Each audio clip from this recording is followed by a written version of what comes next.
Now we're going to start our work with solving equations by using the addition property of equality. And the addition property says we're free to add the same number to both sides of an equation, and we won't change the solution to that equation. Let's try an example. X plus 2 is equal to 6. I think you can see that x has to be 4 for this to be a true statement. That means that 4 is the solution to this equation.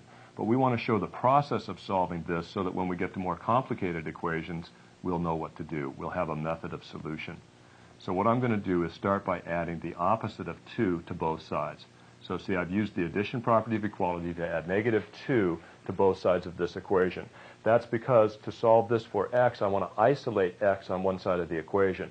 Since I've got a 2 with it, with addition, I'm going to add the opposite of 2 so that this becomes 0, and then x plus 0 is just x.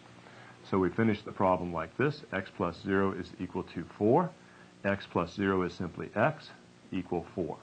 Each of these equations, this one, this one, this one, and this one, are all equivalent. They all have the same solution. This is simply the easiest one to read. So our solution to this equation is x equal 4, and this is the process we use to find that solution. Here's another one. Negative 5/9 is equal to x minus 2/5. I can have x on the right side of the equation just as well as on the left side. So to solve this for x, what I need to do is get rid of the negative 2/5. So I'll add positive 2/5 to both sides.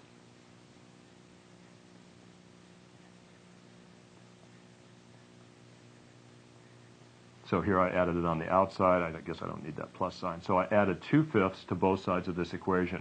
On the right side of the equation, I have x plus negative 2/5 plus positive 2/5. That's x plus 0, which is going to come out to be just x. On this side, let's see, I have a common denominator of 45, so this is 18 minus 25 over 45. If I just do that real quickly, and that looks like negative 7/45 is equal to x. So here we have a separate problem where we have to add some fractions, but that's okay. It comes out negative 7/45. The important part of this problem, though, is not the fraction part. It's the fact that we chose to add 2/5 to both sides of the equation in order to isolate x on the right side. So saying negative 7/45 is x means that x is negative 7/45. Let's try another one. This problem right here, I'm going to simplify the left side first before I do any addition, because here I have 4x, and now here I have a term similar to it, negative 3x. So I'm going to add 4x and negative 3x. That will give me just x. X plus 2 is equal to 4 plus 1 is 5. Now, I want to isolate x, so I add the opposite of 2 to both sides. X plus 2 plus negative 2 is equal to 5 plus negative 2. Now, x plus 2 plus negative 2 is x plus 0, which is just x, and 5 plus negative 2 is 3.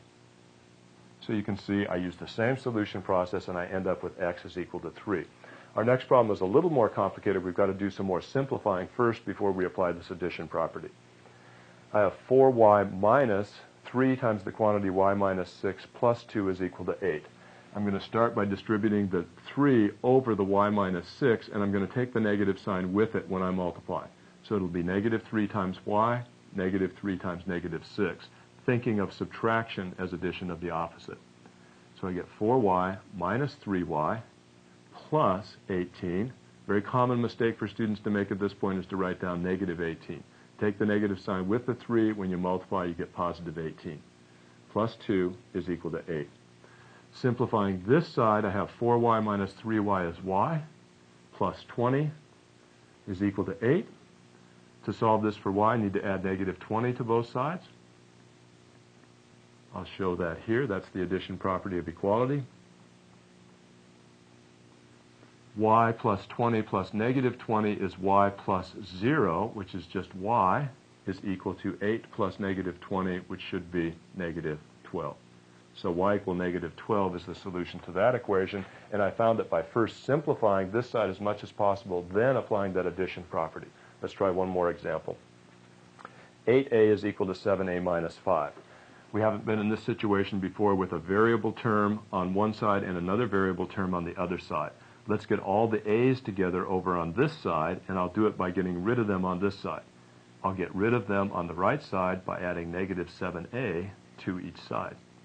So 7a plus negative 7a minus 5.